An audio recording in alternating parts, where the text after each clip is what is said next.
தமிழ்நாட்டின் கடன் தொகை வந்து 9.5 லட்சம் கோடியை வந்து தாண்டி விட்டது அப்படின்னு சொல்லிட்டு பலர் வந்து விமர்சிக்கிறாங்க. இந்த கடன் தொகை என்பது ஒரு ஆபத்தான நிலையை வந்து எட்டிவிட்டதை உணர்த்துதா?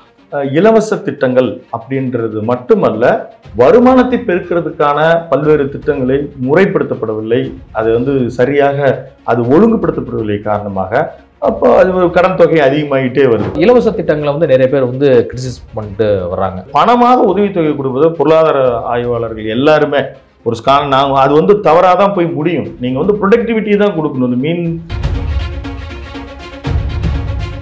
இந்தியாவில் அதிகமாக வந்து கடன் வாங்குற மாநிலங்களில் எது முதலிடத்தில் இருக்கு? மத்திய அரசு தான் நிர்ணயிச்சு கொடுக்குது. இப்போ இன்னைக்கு நம்ம இன்னைக்கு பேசி கொண்டிருக்கிற இன்று ஜப்பானில் இருந்து ஒரு நிதி உதவியை 2100 கோடி இங்கே இருக்கக்கூடிய இன்ஃப்ராஸ்ட்ரக்சருக்காக தமிழ்நாடு வாங்குது. அது மத்திய நிதியமைச்சரினுடைய அப்ரூவலில் தான் வாங்குது. யார் ஆட்சியில் அதிகமாக அந்த கடன் தொகை வந்து பெறப்பட்டிருக்கு? அதிமுக திமுக இருவருமே ஆவரேஜா இங்கே வந்து 90,000 கோடியை பெற்றுட்டே வராங்க. அதனால வந்து ஒரு வருஷத்துக்கு ஒரு வருஷத்துக்கு பெற்றுட்டே வராங்க.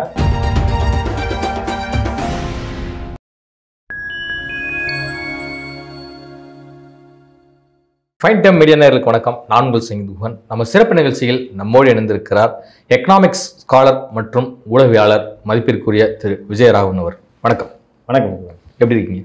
நல்லா இருக்கேன். நீங்க எப்படி? நலமா இருக்கேன் சார். தமிழ்நாட்டின் கடன் தொகை வந்து 9.5 லட்சம் கோடியை வந்து தாண்டி விட்டது அப்படின்னு சொல்லிட்டு பலர் வந்து விமர்சிக்கிறாங்க. எதிர்க்கட்சிகள் வந்து தொடர்ந்து இவ்வளவு தூரம் கடன் சுமை அதிகரிச்சிருச்சு, ஆனால் இன்னுமே வந்து பார்த்தீங்கன்னா பல இலவச திட்டங்களை வந்து கொடுப்பது சரியா அப்படிங்கிற விமர்சனமும் வந்து பல்வேறு தரப்பினரால் வந்து முன்வைக்கப்படுது. இப்போ அதற்கு முன்பாக நான் உங்கள்கிட்ட என்ன கேட்கணும்னு நினைக்கிறேன்னா, இந்த கடன் தொகை என்பது ஒரு ஆபத்தான நிலையை வந்து எட்டிவிட்டதை உணர்த்துதா? எல்லா மாநிலங்களுமே இன்னைக்கு வந்து இலவச திட்டங்கள், அதுவும் குறிப்பாக பணம் தொடர்பான திட்டங்களை கொடுக்கறதுனால கடன் வாங்குவது தவிர்க்கவே முடியல. நீங்கள் இப்போ ஓசூரில் வந்து தண்ணி வாட்டர் பிரச்சனை இருந்துச்சு. அதாவது ஒரு ஹைட்டான ஏரியா, அங்கே இத்தனைக்கும் காவிரி பக்கத்தில் இருக்குது. அங்கேருந்து வாட்டர் எடுக்கிறதுக்காக நமக்கான ஸ்கீம்ஸ் இருந்தாலும் பணம் பற்றாக்குறையால் ஜப்பானில் போய் பணம் உதவி நிதி உதவி வாங்கிட்டு வந்தாங்க. அப்போ அந்த மாதிரியான சில டெக்னாலஜி, சில நேரங்களில் பணம் ரெண்டுமே கடன் வாங்க வேண்டிய அவசியம் இருக்குது. நீங்கள் 2006 2011 வரைக்கும் திமுக அரசு ஆண்ட பொழுது நிதியமைச்சராக இருந்த திரு அன்பழகன், அவர் பேராசிரியர் அன்பழகன் வந்து கல்வி அமைச்சராக நீண்ட நாள் இருந்தாருன்னு எல்லாருக்கும் தெரியும். அப்போ நிதியமைச்சராக இருக்கிற பொழுது அன்னைக்கு அதற்கு முன்னால் தான் வந்து டாஸ்மார்க் வந்து ஒரு கோஆபரேட்டிவ் மூலியமாக நடத்துகிறாங்க. அப்போ ஒரு முறை அவர் 89 கோடி ரூபா உபரி பட்ஜெட், அதாவது மிச்சம் இருக்குது பணத்தை வந்து அப்படின்னு போட்டார். அதற்கு பிறகு இலவச திட்டங்கள் அப்படின்றது மட்டுமல்ல, வருமானத்தை பெருக்கிறதுக்கான பல்வேறு திட்டங்களை முறைப்படுத்தப்படவில்லை. அது வந்து சரியாக அது ஒழுங்குபடுத்தப்படவில்லை காரணமாக அப்போ அது கடன் தொகை அதிகமாகிட்டே வருது. இப்போ நாளுக்கு நாள் வந்து இப்போ ஏற்பட்டிருக்கிறப்போ நீங்கள் குறிப்பிட்ட 9.5 லட்சம் கோடி இப்போ வந்து 1,05,000 கோடி இந்த வருடம் வாங்குவதற்காக திட்டமிட்டிருக்கிறதாக பட்ஜெட்லேயே சொல்லியிருக்காங்க. கடந்த ஆண்டு 8.33 கோடி கடன் ஆணிச்சு, இப்போ 9.5 லட்சம் ஆயிருக்கு. இப்போ மறுபடியும் வாங்க போகிறாங்க. இப்போ கடந்த ஒரு 8 to 10 ஆண்டுகள் ஏற்பட்டிருக்கிற அந்த அளவுகள் ஒரு ஆவரேஜாக பார்த்தா வருடந்தோறும் 90,000 கோடி ரூபாய் இவங்க வந்து வாங்கிட்டு இருக்கிறாங்க, கடன் வாங்கிட்டு இருக்கிறாங்க. இந்த மாதிரி இருக்கிற போது அந்த கடன் அளவீட்டு தொகை வந்து அதிகமாகிட்டு தான் போகும். இப்போ இதுக்கான ஒரு மெஷர்மெண்ட் அளவீட்டு அடிப்படையில் 28% நம்மளுடைய அந்த ஜிடிபி டோட்டல் அந்த வேல்யூவில் நம்மளால வாங்கிக்கலாம் அப்படின்னு அனுமதிக்கப்படுகிற அளவில் நாங்கள் 26.7% நாங்கள் வந்து வாங்கியிருக்கோம். அதனால ஒன்றும் அது ஒரு பெரிய ஆபத்தான நிலையை எட்டல அப்படின்னு தான் இங்கே இருக்கிற அரசு தரப்புல குறிப்பாக நிதியமைச்சர் திரு தங்கம் தென்னரசு அவர்கள் எல்லாம் வந்து குறிப்பிடுறாங்க. ஆனாலும் இந்த போக்கு, அதாவது இன்னைக்கு போட்டிருக்க ஸ்கீம்ஸு இது எல்லாத்தையும் பார்க்கும்போது இது அதிகரிச்சுக்கிட்டே தான் போகிறதுக்கான வழிகள் தெரியுது. தவிர அவங்க செலவிடக்கூடிய இன்வெஸ்ட்மெண்ட் ரேஷியோஸ் அதில் வந்து வருமானத்தை பெருக்கி கடனை வாங்குவதற்கான குறைப்பதற்கான வழி தெரிகிற மாதிரியே தெரியல. தொடர்ந்து 5 ஆண்டுகள் ஆட்சி புரியுறாங்க. அடுத்து நம்ம வருவோமோ இல்லையோ அடுத்தவங்களுக்கான ஒரு சுமை, அந்த சுமையினுடைய அளவு வந்து அப்படியே கடத்திக்கிட்டே போகிறாங்களே தவிர அதை குறைப்பதற்காக மிக நிச்சயமா நடவடிக்கை எடுக்கப்படுது. இலவச திட்டங்களால் அரசுக்கு வந்து ரெவென்யூ வந்து ஜென்ரேட் ஆகுதுன்னு நினைக்கிறீங்களா, இல்லை இது டோட்டலாக வந்து அரசுடைய கஜானா வந்து காலி தான் செய்யுதுன்னு நினைக்கிறீங்களா?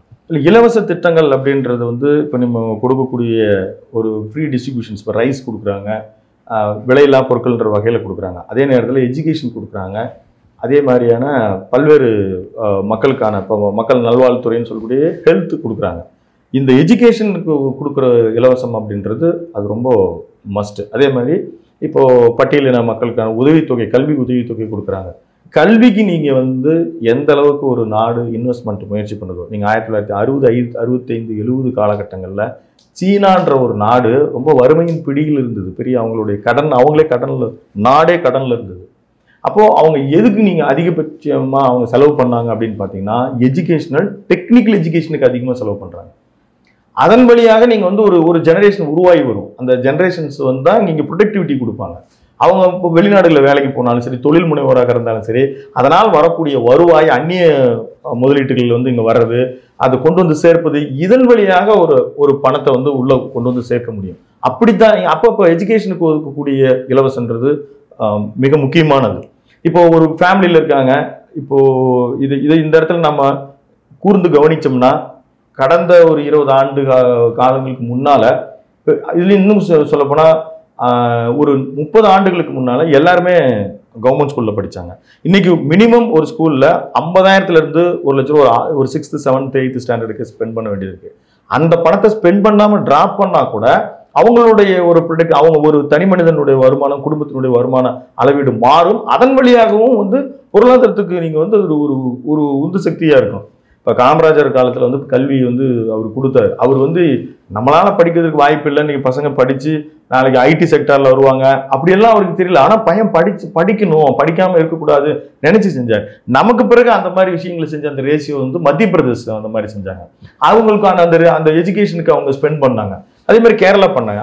அந்த கேரளா செய்திருக்கிற விஷயங்கள் வந்து அவங்க முழுக்க கல்வி அறிவி கொடுக்கணுன்ற ஒரு முறை தான் அவங்களுக்கு ஒரு உந்துதல் தான் இருந்ததே தவிர, அங்க வந்து அந்த சில நேரங்களில் குவாலிட்டி மிஸ் ஆயிடுச்சு. நான் என்ன இப்படி சொல்றேன் அப்படின்னு நீங்க நினைக்க கூடும்.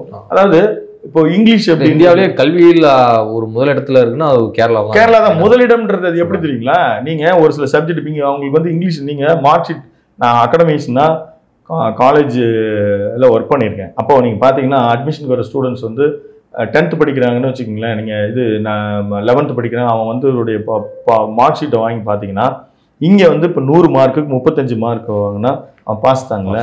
அங்கே 30 இங்கிலீஷ்க்கு மட்டும் மார்க்கு கம்மியாக வச்சுருப்பாங்க, நீங்கள் 30 மார்க் வச்சுருப்பாங்க. அதே மாதிரி மேக்ஸ்க்கு ஒரு ரேஷியோ வச்சுருப்பாங்க. ஆவரேஜ் எல்லாமே 35 வச்சுருக்க மாட்டாங்க. அவன் வந்து ஏன்னா அவன் வந்து அதில் அவன் தடுமாறுறான், அவன் கஷ்டப்படுறான் அப்படின்னு சொல்லி அதுக்கு அவங்க ஸ்டேட் கவர்மெண்ட்டு சில மெத்தடாலஜி வச்சுருக்குது. இது மாதிரி நீங்க இதுவரை யார் இது வெளியில பேசி மார்க் ஷீட்டை வாங்கி பாருங்க தெரியும். அப்போ அவங்க எப்படியாவது ஒரு 100% கொண்டு வந்து நிறுத்துறாங்க, கல்வி அறிவு கொண்டு வந்து. ஆனா இங்க வந்து அந்த குவாலிட்டி எஜுகேஷன்ஸ்க்கு வந்து இதுக்கே நாஸ்காம் மாதிரியான தொழில்நுட்ப அறிவு ஆராய்ச்சிகள் செய்யக்கூடியவங்க என்ன சொல்றாங்க, இன்ஜினியரிங் படிக்கிற ஸ்டூடெண்ட்ஸ் அவன் படிக்கிறதுக்கும் அவங்க வந்து ப்ரொடக்டிவிட்டி அவன் ஒர்க்கு வரும்பொழுதும் பெரிய டிஃபரன்ஸ் இருக்கு, நல்ல எஜுகேஷன் குவாலிட்டி இல்லை அப்படின்றாங்க. ஸோ இப்போ இது வந்து எஜுகேஷன் பேட்டர்ன் பற்றி நம்ம பேசுகிற டாபிக் மாதிரி போயிடும். நம்ம வந்து கடன் இதை பற்றி பேசுகிறோம். அப்படி பேசுகிற போது இதுக்கு அதிகப்படியாக இலவசங்களை ஸ்பெண்ட் பண்ணணும். மற்ற விஷயங்கள் எல்லாம் இப்போ புதிதாக ஸ்கீம் இப்போ மாநில அரசுக்குன்னு ஒரு லிமிட்டேஷன் இருக்கு. ஆனால் இவங்க தங்களுக்கு ஒரு வானாவே அதிகாரம் இருக்கிற மாதிரி ஏகப்பட்ட வாக்குறுதிகளை அள்ளி வீசிடுறாங்க. ஒரு இந்திய அவங்க ஒன்றியன்ற வார்த்தையை பயன்படுத்தினால் சென்ட்ரல் கவர்மெண்ட், மத்திய அரசு எப்படி பயன்படுத்தினாலும் அந்த அரசுக்கு தான், அவங்களுக்கு தான் அதிகாரங்கள் குவிந்திருக்கிறது. அது சரியா தப்பான்றது தனியா இருந்தாலும் இப்ப இன்னைக்கு இவங்க திருப்பி சொல்றது வந்து எங்களுக்கு சரியா ஃபண்ட் அவங்களுக்கு பிரிச்சு தரதில்லை அப்படின்னு சொல்றாங்க இல்லையா. அப்படி இவங்க அதாவது மாநில அரசு கீழே இருக்கக்கூடிய நகராட்சி, ஊராட்சி, அவங்களுக்கான ஒரு ஆர்கனைசேஷன் இவங்க சரியா பண்றது கிடையாது. இப்ப அந்த ஃபண்டிங் ரேஷியோ இப்போ அதுல வந்து நிறைய ஸ்கீம்ஸ் இருக்கு. அதை வந்து மக்களினுடைய மேம்படுத்துவதற்கான நிறைய ஸ்கீம் இருக்கு. அதை முறைப்படி அந்த பணம் கொண்டு போய் சேர்க்கப்பட்டதா, ஒரு சாலை போக்குவரத்துல ஆகட்டும், மற்ற அங்கே அர்பன் டெவலப்மெண்ட்டு, அதே மாதிரி ரூரல் டெவலப்மெண்ட்டு, அங்கே இருக்க ஒருங்கிணைக்கப்பட்ட இது எல்லாத்துக்கும் பலாயிரம் கோடி ரூபாய் செலவு பண்ணுறாங்க. அப்படி செலவு பண்ணக்கூடிய தொகை மிகச்சரியாக போய் சேர்ந்ததா அப்படின்னா பார்த்தீங்கன்னா நிறைய லீக்கேஜஸ் தான். நிறைய அது வந்து அது வேஸ்டேஜஸ் ஆகுது. அவங்க என்ன பிளான் பண்ணுறாங்களோ அந்த ஃபினிஷிங் அப்படி ஆகிறது கிடையாது. இப்போ இது எல்லாத்தையும் அவங்க ஒரு ஒழுங்குக்கு கொண்டு வந்தாலே ஒழிய நிச்சயமா அது எந்த ஒரு முன்னேற்றத்துக்கும் உள்ளாது. இலவச திட்டங்கள் என்பது வந்து மக்களின் வாழ்வாதாரத்தை உயர்த்தும் நோக்கில் தான் வந்து ஒவ்வொரு திட்டமும் வந்து செயல்படுத்தப்படுது. சட்டமன்றத்தில் தீர்மானமும் கொண்டு வரப்பட்டு அரசாணையாகவும் வெளியிடப்படுது. அப்படி பார்க்கிற பட்சத்துல இதை இலவச திட்டங்களை வந்து நிறைய பேர் வந்து கிரிட்டிசைஸ் பண்ணிட்டு வர்றாங்க. குறிப்பா இலவசங்களை நீங்க அதிகமா கொடுக்குறீங்க, 1000 ரூபாய் மகளிருக்கு வந்து கொடுக்குறீங்க, தமிழ் புதுவன் திட்டத்துல கொடுக்குறீங்க, புதுமை பெண் திட்டத்துக்கு வந்து கொடுக்குறீங்க, இதனால என்ன யூஸ் அப்படிங்கிற ஒரு கேட்கக்கூடிய நபர்களும் அங்க இருக்கிறாங்க. இதை நம்ம எப்படி புரிஞ்சுக்கணும்? இல்லை, அதாவது அதை முன்னே குறிப்பிட்ட மாதிரி தேவையான விஷயங்கள் தேவையான இப்போ ஃப்ரீ டிஸ்ட்ரிபியூஷன் ரைஸ் இது மட்டும் நம்பி இருக்கிற மக்கள்ன்றது நிச்சயமாக இருக்க செய்கிறாங்க. அவர்களுக்கு கொடுக்கத்தான் வேண்டும். கல்வியை நீங்கள் இலவசமாக கொடுத்தாலும் ஒவ்வொரு குடும்பமும் கல்வியை நீங்கள் கொடுக்குற இலவசத்தை அனுபவிக்கிறதா என்னன்னு பார்க்கணும். நீங்கள் சொல்கிற விஷயம் இந்த பணமாக உதவித்தொகை கொடுப்பது பொருளாதார ஆய்வாளர்கள் எல்லாருமே ஒரு நாங்கள் அது வந்து தவறாக தான் போய் முடியும். நீங்கள் வந்து ப்ரொடக்டிவிட்டி தான் கொடுக்கணும். இந்த மீன் நீங்கள் வந்து கொடுக்கறத விட அதை பிடிக்கிறதுக்கு கற்றுக் கொடுக்குறது தான் அப்படின்றதெல்லாம் சொல்லுவாங்க. பழைய பழமொழி தான் இது. அதுதான் வந்து உங்களுக்கு சரியா இருக்கு. இப்போ ஓட்டிங் பாலிடிக்ஸ் அப்படின்றது வேற. அதை நீங்க அதுவும் ஒரு எக்கனாமிக்கல் அனலிஸ்டா நீங்க பாத்தீங்க அப்படின்னா அதுவும் ரொம்ப பெரிய வித்தியாசமா இருக்கும். பெரிய பொருளாதார அறிஞர்கள் எல்லாம் இப்போ ஒன்று சேர்த்து தானே கொடுக்குறாங்க, பணமா கொடுக்குறாங்க அப்படின்னு நம்ம சொல்லலாம். அவங்களே வந்து இவங்க கேட்கறதுனால தான் அவங்க சொல்லுவாங்க, சார் எங்களுக்கு ஒரு பெஸ்ட் ஸ்கீம் சொல்லுங்க, இது வந்து ஒரு பீப்புளுக்கு வந்து ரொம்ப அட்ராக்டிவா இருக்கணும், நோபல் பரிசு வாங்கினவங்க யாரா இருந்தாலும் சார் அவங்க சொல்லுவாங்க, சார் பணமாலாம் ரொம்ப லாங் டைம் கொடுத்தீங்கன்னா உங்களுக்கு சரியா வராது. இவரு இப்போ திரு பிடிஆர் தியாகராஜன் அவர்கள் வந்து எவ்வளோ நாள் டிலே ஆச்சு பார்த்தீங்களா அந்த 1000 ரூபா கொடுக்கறதுக்கு. ஏன்னா அவருக்கு தெரியும் இது ரொம்ப கஷ்டமான விஷயம் அப்படின்னு சொல்லி. அதனால ரொம்ப இவர் இருந்தால் இன்ன வரைக்கும் தர முடியுமா என்னன்னு தெரியல. நிறைய நீங்க தேர்தல் வாக்குறுதிகள் பணமா கொடுத்துருந்தாங்க. டீசலுக்கு விலை கொடுக்கறது, கேஸுக்கு கொடுக்கறது, இது எல்லாமே வந்து சர்வ சிக்கல்லாம் வந்து நான் முடியும். அதே மாதிரி ஈபியில் பார்த்தீங்கன்னா 34,000 கோடி ஒவ்வொரு வருஷமும் 1000 கோடி. இப்போ அந்த சப்சிடரி நீங்க நம்ம நினைக்கிறோம் அந்த சப்சிடரின்னு அந்த சப்சிடரிக்கான பேமெண்ட்டை ஸ்டேட் கவர்மெண்ட் கொடுத்தோம். எதெல்லாம் வந்து ஒரு கவர்மெண்ட் சொல்லுதோ அதையெல்லாம் கொடுத்தோம். அப்போ நீங்க இன்ஃப்ராஸ்ட்ரக்சருக்காக நீங்க இருக்கிற மெட்ரோக்காக செலவு பண்றீங்க, இங்க இருக்கிற போக்குவரத்துக்காக செலவு பண்றீங்க, இதெல்லாம் பண்ணிதான். இதெல்லாம் வந்து இன்வெஸ்ட்மெண்ட் சொல்லுவாங்க. இதெல்லாம் முதலீட்டுக்கான செலவினங்கள். அதை நம்ம கொடுத்தாதான் நமக்கு எதிர்காலத்தில் ரிட்டர்ன் வரும், தொழில் வரும். ரோடு நல்லாலே யாரும் வரமாட்டாங்க, தொழில் தொடங்கிறதுக்கே வரமாட்டாங்க. ஒரு முறை நேரடியாக பில்கேட்ஸ் அவர்கள் வந்து செல்வி ஜெயலலிதா அவர்களை சந்திச்சு பேசும்பொழுது நேரடியாகவே சொல்லிட்டார், உங்க ஊர்ல ரோடு சரியில்லைன்னு. இது மாதிரி தொழிலதிபர்கள் வந்து அவங்க வந்து அனலைஸ் பண்ணுவாங்க. இங்கிருந்து ஒரு ஷிப்மெண்ட் இங்கிருந்து கப்பல்ல இருந்தோ ஒரு விமானங்கள்ல இருந்தோ அவங்களுடைய ஃபேக்டரியில இருந்தோ அவங்களுடைய அவுட்லெட்டுக்கு போகிற வழியில் ரோடு கூட கிளீனா இருக்கணும் அப்படின்றது ரொம்ப முக்கியமான விஷயம். இப்போ பொருளாதார அறிஞர்கள் வந்து வருத்தப்படுற விஷயம்னா பணமா ஒரு பெனிஃபிட்டை நீங்க கொடுத்தீங்கன்னா நிச்சயமா அது போய் ஆபத்தில் தான் முடியும். அந்த பணம் வந்து நீண்ட நாட்களுக்கு இது அரசுக்கு வந்து ஒரு பெரும் வருவாயை வந்து ஈட்டி தருவது இல்லையா? கண்டிப்பா அது எதுவும் கிடையாது, வரதில்லை. நீங்க லாங் டைம் அதான் எஜுகேஷன் மாதிரியான விஷயங்களுக்கு செலவு பண்ணா அது என்னைக்குனாலும் ரிட்டர்ன்ஸ் வரும் கவர்மெண்ட்டுக்கு. ஆனா நீங்க வந்து ஒரு பணமா இப்ப மகளிர் உதவி தொகைன்னு கொடுக்குறீங்க, அது வந்து உங்களுக்கு ஓட் பாலிட்டிக்ஸ். இப்போ நார்த் இந்தியாவில் பிஜேபியை விமர்சனம் செய்தது, திமுக செய்தது வந்து இது மாதிரி இலவச திட்டங்கள் மூலியமா ஆச்சு. ஆனா மகாராஷ்டிராவில் என்ன பண்ணாங்க, நீங்க 2500 ரூபா கொடுக்குறாங்க. அங்க கொடுக்க அவங்க ஆட்சிக்கு வந்து கொடுத்துட்டாங்கல்ல. இன்ன வரைக்கும் ரேவந்த் ரெட்டி தெலுங்கானாவில் கொடுக்க முடியல. ஏன்னா அவர் வந்து வேற காங்கிரஸ் கவர்மெண்ட் இன்னும் திணறிட்டு தான் இருக்கிறாரு. இன்ன வரைக்கும் அவரால் கொடுக்க முடியல. சென்ட்ரல் கவர்மெண்ட்ல இருந்து இதுதான் நான் சொல்றேன். மாநில அரசுக்குன்றத ஒரு லிமிடேஷன் வந்து ரொம்ப கம்மி.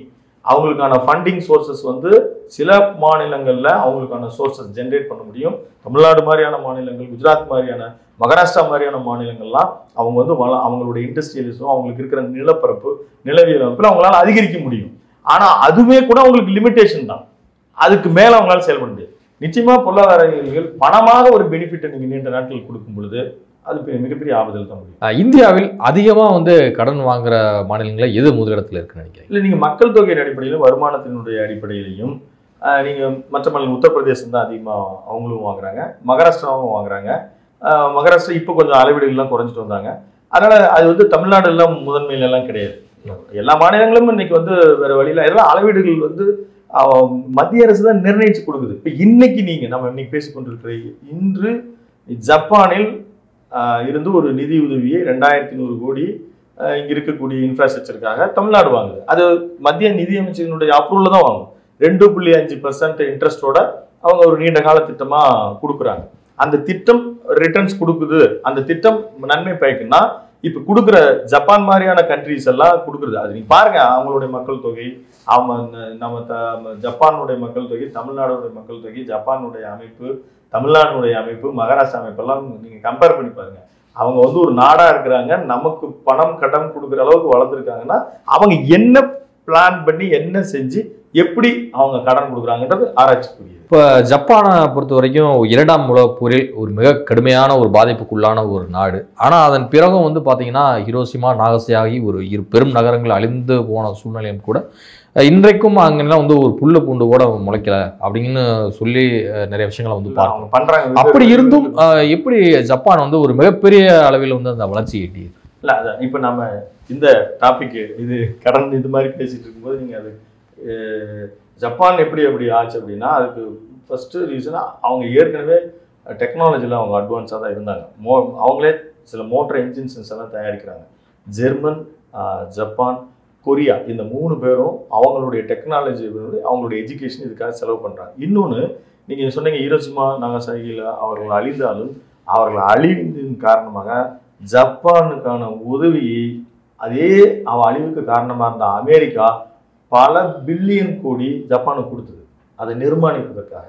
அதை இது மாதிரி ஆப்பிரிக்கன் கண்ட்ரிஸுக்கு கூட சிலதெல்லாம் செஞ்சிருந்தாலும் அதை அவர்கள் மிக சரியாக பயன்படுத்தி கொண்டார்கள். அதுதான் மிக முக்கியமான விஷயம்.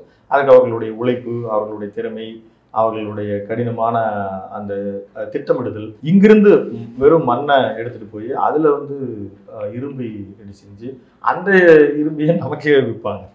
அந்த மாதிரி யானை எடுத்துகிட்டு போய் டெக்ஸ்டைலில் வந்து அவங்க அந்த ஃபினிஷிங் அந்த அவங்க பண்ணக்கூடிய அந்த ஃபைன் ஃபினிஷிங் கொரியன்ஸும் ஜப்பானும் பண்ணுற மாதிரி யாரும் பண்ண முடியாது. இதுதான் அவங்களுக்கு மிக முக்கிய காரணம். இப்போ தமிழ்நாட்டில் எந்தெந்த டிபார்ட்மெண்ட்டில் பல மாற்றங்களை கொண்டு வந்தால் நிச்சயமாக இந்த கடன் தொகையெல்லாம் வந்து அடைத்து விட முடியும்னு நினைக்கிறேன்? இப்போ தமிழ்நாட்டில் ரொம்ப முக்கியமாக இப்போ அதிகப்படியாக வர்றது வந்து டாக்ஸஸில் வந்து 75% தான். நீங்கள் அதுக்கப்புறம் பார்த்தீங்கன்னா வந்து பத்திரப்பதிவு துறையில் வரும். ஆனால் இது எல்லாத்தையும் விட கவனிக்கப்பட வேண்டிய மிக முக்கியமான துறைனா மைனிங்னு சொல்லுவோம். மைனிங்கில் வந்து நீங்கள் சுரங்கத்துறையில் இருக்கக்கூடிய அதில் வந்து அதிகப்படியாக அவங்க வந்து கான்சன்ட்ரேட் பண்ணி அதை ஒரு ஒழுங்குபடுத்துறது வழியாக முன்னாள் ஐஏஎஸ் அதிகாரி திரு சகாயம் தலைமையில் நீங்கள் மதுரையில் மட்டுமே வந்து கால்குலேட் பண்ணி அதில் பெரிய கரப்ஷன் நடந்திருக்கிறதா சொல்லி ஒரு கமிஷன், தனிநபர் கமிஷன் கோர்ட்டு நியமிச்சது. இதுக்கு பல கட்சிகளும் அதுக்கு தான் அவர் தான் இருக்கணும்னு சொன்னாங்க. அவர் ஒரு ஃபைல் ஒரு சப்மிஷன் கொடுத்தார். இன்ன வரைக்கும் அது வெளியில் வரலையே. நீங்கள் அது வந்தால் தெரியும். அவரை நீங்கள் பேச வச்சு பார்த்தீங்கன்னா தெரியும். ஏன்னா அவ்வளோ பெரிய வளம் கொளிக்கிற துறை மிகச்சரியாக அதில் வந்து மிக நுணுக்கமாக மழுங்கடிக்கப்படுகிறது. பல முன்னாள் அந்த கனிம ஸ்டேட் கவர்மெண்ட்டில் ஒர்க் பண்ணுறவங்க அவங்களுடைய ரிட்டையர்மெண்ட்டுக்கு அப்புறம் போய் இது மாதிரி பெரிய ப்ரைவேட் அந்த மைனிங் செக்டரில் போய் அவங்க சேர்ந்துக்கிறாங்க. ஒர்க்கு போய் வேலைக்கு சேர்ந்துட்டு எப்படியெல்லாம் இந்த துறையில் வந்து டேக்ஸ் கட்டாமல் எஸ்கேப் பண்ணணும்னு பெரிய ஒரு மாஃபியா நடந்துட்டு இருக்கு. அதை வந்து ஒரு முறைப்படுத்த முடியும். எப்படி இப்போது சொல்லி ஜெயலலிதா அவர்கள் வந்து டாஸ்மாக் கொண்டு வந்து ஒரு விமர்சனத்துக்குரியதாக இந்தியாவில் யாருமே பண்ணுறாங்கன்னு சொல்லி நம்ம விமர்சனம் நடந்துட்டு இருந்தாலும் அதை அடுத்து வந்த கவர்மெண்ட் ஆல்டர்னேட் பண்ணல. என்னன்னா இங்கே வந்து ஒரு சின்ன சின்ன சிண்டிகேட் வச்சுட்டு அந்த மது சம்பந்தமாக கலால் டேக்ஸ்ல எல்லாம் இன்னமும் இப்போ நிறைய அதையும் சீர்படுத்த வேண்டிய நிறைய விஷயங்கள் இருந்தாலும் கூட அதை எப்படி எடுத்துக்கலாம். அதே மாதிரி இந்த மைனிங் வந்து பல விஷயங்கள்ல அரசே எடுத்து நடத்தணும்னு சொல்லுவோம். அரசு அதை முறைப்படுத்தணும். இதே மாதிரி இந்த லேண்ட் ரிஜிஸ்ட்ரேஷன்லாம் பார்த்தீங்கன்னா எப்பயுமே கைட்லைன்ஸ் வேல்யூன்றது ஒன்று உங்களுக்கு நல்லா தெரியும். அது வந்து செல்லிங் வேல்யூன்றதுக்கு பெரிய டிஃப்ரென்ஸ் இருக்கும். அந்த டிஃப்ரென்ஸை வந்து குறுக்கணும். அப்படி குறுக்கி பண்ணும்பொழுது பப்ளிக் அதிருப்தி தான் அடைவாங்க. ஏன்னா எவ்வளோ கொள்ளடிக்கிறீங்க, ஏன் எங்கள் விஷயத்தில் வந்து ஏன் எங்களுக்கு இவ்வளோ டேக்ஸ் இன்க்ரீஸ் பண்ணி கொடுக்குறீங்க அப்படின்ற மாதிரியான அதிருப்திகள் வரும். இப்போ வந்து பெண்களுக்கு 10 லட்சம் ரூபாய் வந்து ரிஜிஸ்ட்ரேஷனுக்கு 1% கொடுத்துருக்காங்க. அது எவ்வளோ வந்து 10 லட்சத்துக்கு என்ன 10,000 ரூபா வரும். அப்படி இது எந்த வகையிலையும் பெனிஃபிட் ஆகாது. இது மாதிரி நீங்க பத்திரப்பதிவு துறையை ஒழுங்குபடுத்தணும், மைனிங் சுரங்கத்துறையை ஒழுங்குபடுத்தணும், மீன்வளத்துறையை ஒழுங்குபடுத்தணும். உத்தரப்பிரதேசத்துக்கு மத்திய பிரதேசத்துக்கு கடல்லாம் என்னன்னு தெரியாது. கடல்லாம் என்னன்னு தெரியாதுன்னா கடல் மூலியமா அவனுக்கு வரக்கூடிய வருமானமே கிடையாது. அந்த மீன் வளம் கிடையாது. கடல் போக்குவரத்துன்றது வந்து மத்திய பிரதேசம், டெல்லி, ஹரியானா இவங்களுக்கு எல்லாம் கடல் மூலியமா வருமானமே கிடையாது. நமக்கு மீன் இருக்கு, அந்த மீன் வளம் இருக்கு. அதை வந்து இப்போ நீங்க தேர்தல் வாக்குறுதி திமுகவோட 2021 தேர்தல் வாக்குறுதி பாருங்க. மீனவர் நலன் இன்னும் நிறைய அவங்க திட்டம் போட்டாங்க. டீசலுக்கு மானியம் கொடுக்குறாங்க. அவங்களுக்கு 2 லட்சம் வீடு கட்டி தரேன்னாங்க. நீங்க அந்த தேர்தல் வாக்குறுதிகளுக்கு மீனவர்களுக்கு இருக்கு. அதே மாதிரி போட்டு இதுக்கான கடன் இது பட்டு தரோம் அப்படின்னாங்க. ஆனா எதுவுமே செய்யல. இதுக்கு முன்னால சுஷ்மா ஸ்வராஜ் அவர்கள் வந்து 2014 ராமேஸ்வரத்துல கடல் தாமரை அப்படின்னு சொல்லி ஒரு மாநாடு போட்டு மீனவர்களுக்கு தனி நிலம் கொடுக்குறோம், அது எல்லாம் பண்றோம். தமிழ்நாடு மாதிரி ஒரு வளம் குளிக்கிற மீன் வளம் குளிக்கிற 1000 கிலோமீட்டருக்கு மேல இருக்கிற இந்த இடத்த எப்படியெல்லாம் அமைக்கலாம் அப்படின்னு சொல்லி அவங்க சொன்னாங்க. எல்லாமே சொன்னதோட சரி. நம்ம மீடியா பர்சன் திரு பாண்டே அவர்களுக்கு நரேந்திர மோடி அவர்கள் பேட்டி கொடுத்தார். அவர் பிரைம் மினிஸ்டர் ஆகிறதுக்கு முன்னால. அதுல நீங்க ஹிந்தியில் இவருக்கு கேட்டு பேசியிருப்பாரு. அதுல பாருங்க, அதுல நரேந்திர மோடி அவர்கள் தமிழ்நாட்டுக்கான மிகப்பெரிய சோர்ஸ் மீன்வளம் தான் சொல்லியிருப்பாரு. குஜராத்ல நாங்க அவ்வளவு சக்சஸ் பண்ணியிருக்கோம், இங்க பண்ணியிருக்கிறோம்னாரு. ஒரு பீரியட் மூலியமா மீன்வளத்துக்கான ஒரு அமைச்சரே போடல. அப்புறம் திரு எல்முருகன் அவர்களுக்கு கொடுத்துருந்தாங்க ஒரு 10 டிபார்ட்மெண்ட் எல்லாத்துக்கும் இணையமைச்சரா போட்டு, அது பிராட்காஸ்ட் அது இது அதோட சேர்த்து இதுக்குமே வந்து அவருக்கும் மீன்வளம் கொடுத்துருந்தாங்க. நான் அரசியல் குற்றச்சாட்டுகளுக்கு நம்ம சொல்ல வராம அதை முறைப்படுத்தணும், அதை வந்து மிக சரியா பண்ணணும். கடல் போக்குவரத்துல அப்படின்றது போது நீங்க வந்து இதுலயும் வந்து ராமநாதபுரம், ஓசூர், வேலூர் இந்த 3 இடங்கள்ல நாங்க ஏர்போர்ட் கொண்டு வருவோம் அப்படின்னு சொல்லி திமுக தேர்தல் வாக்குறுதி கொடுத்துருக்கு. 4 வருட முடிவில் தான் ராமேஸ்வரத்துக்கான போக்குவரத்தை கொண்டு வந்திருக்காங்க. ஏர்போர்ட் கொண்டு வருதுன்றது வந்து மத்திய அரசினுடைய பெரும்பான்மையான கட்டுப்பாட்டில் இருக்கிறது. அது ஒரு பெரிய ஒரு டஃப்பான ஏரியா. இதே வந்து கேரளாவில் மாநிலத்துல ஒரு நீர்வழி போக்குவரத்து அவங்களுக்கு நீர் அதிகமா இருக்கிறனால பண்ணியிருக்காங்க. அதே மாதிரி தமிழ்நாட்டில் மிகப்பெரிய அளவில் கடல் போக்குவரத்து, சரக்கு போக்குவரத்தாவது நீங்க சென்னை டு எண்ணூர்ல இருந்து நீங்க கன்னியாகுமரி வரைக்கும் சரக்கு போக்குவரத்துக்காவது ஒரு கப்பல் மெட்ரோ மாதிரி அனுப்பணும். பேசஞ்சர் கூட பண்ணலாம். 20 கிலோமீட்டர் நீங்க கடலுக்குள்ள போயிட்டீங்கன்னா பெரிய கடல் அலையில் தொந்தரவுலாம் இருக்காது. நீங்க வானத்துல இருக்கக்கூடிய ரிஸ்க்கை விட, தரைவழி போக்குவரத்தோட ரிஸ்க்கை விட கடல் போக்குவரத்தோட ரிஸ்க் ரொம்ப கம்மி. அதுக்கான ரெவன்யூ செக்டாரை வந்து நீங்க ஒன்ஸ் இன்வெஸ்ட் பண்ணா போகணும். கடல்ல ரோடு போட வேண்டிய அவசியம் இல்லை, பாலம் போட வேண்டிய அவசியம் இல்லை.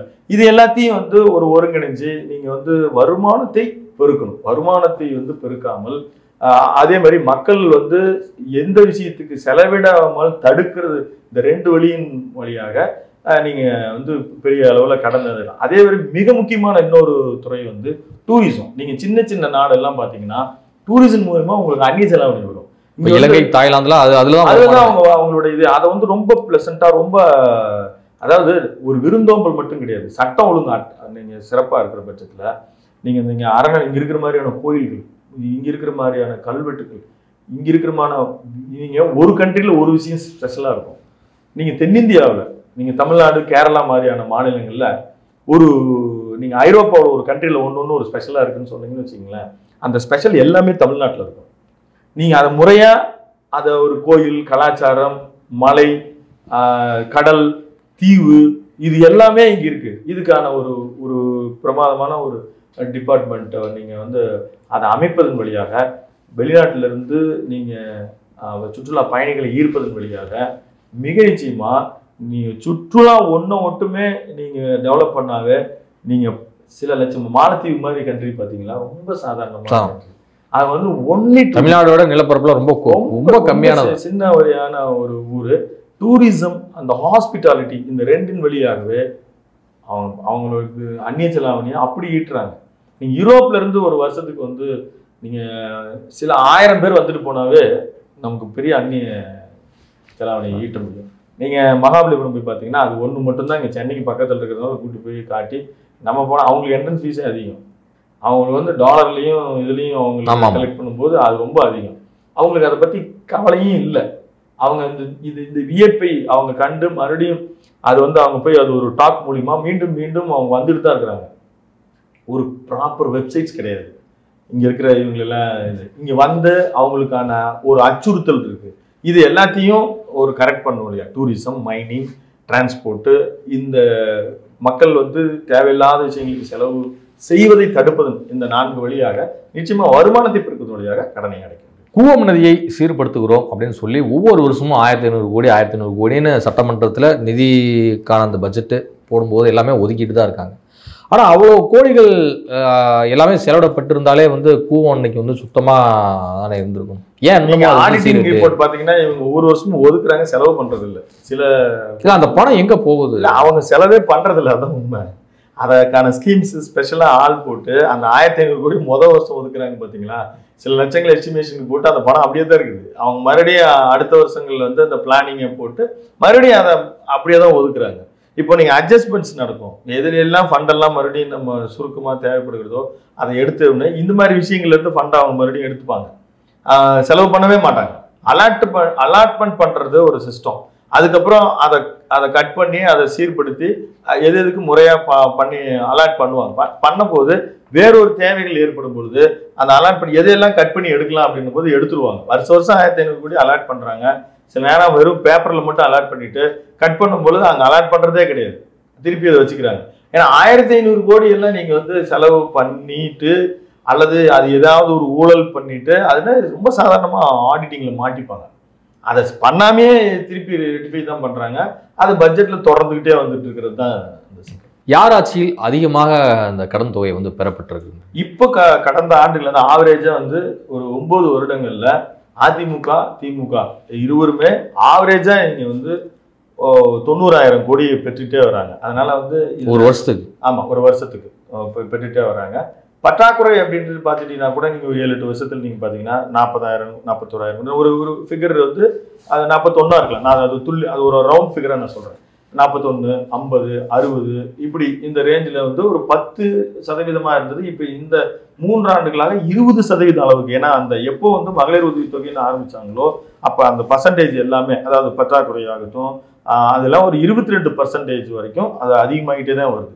இப்போ இந்த நீங்க அதிகமா யார் இப்போ போன வருடங்களை விட நாங்கள் இந்த வருடம் 7,000 கோடி குறைவாக வாங்குறோம் அப்படின்னு சொல்லியிருக்காங்க. ஆனாலும் அந்த தொகை அப்படின்றது 1,05,000 கோடின்றது ஒரு பெரிய தொகை தான். ஆனா இன்னைக்கு தமிழ்நாடு பல்வேறு தொழில் விஷயங்கள் இந்த கடன்களை தாக்கு பிடிக்கக்கூடிய நிலையில தான் இருக்கு. இப்போ தமிழ்நாட்டுக்கு இன்னொரு பிரச்சனை என்னன்னா, ஒரு ஸ்டேட் கவர்மெண்ட் அதுக்கு சென்ட்ரல் கவர்மெண்ட் அது 2 பேரும் இணங்கி இருந்துச்சுன்னா அது ஒரு விதமான கடன் வாங்கி தள்ளுறாங்க.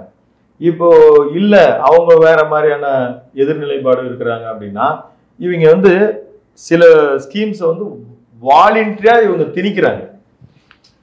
நான் என்ன சொல்ல வரேன்னா, பணத்தை இந்த இடத்துக்கு நம்ம செலவு பண்ண இப்போ நீங்க கூவ மாதிரியான விஷயத்தை குறிப்பிட்டீங்க இல்லையா, வேணுனே அந்த பணத்தை வந்து அதுக்கு அலாட் பண்ணி வைப்பாங்க. ஏன்னா இங்க வந்து ஒரு பற்றாக்குறையை காட்டி ஆகணும்.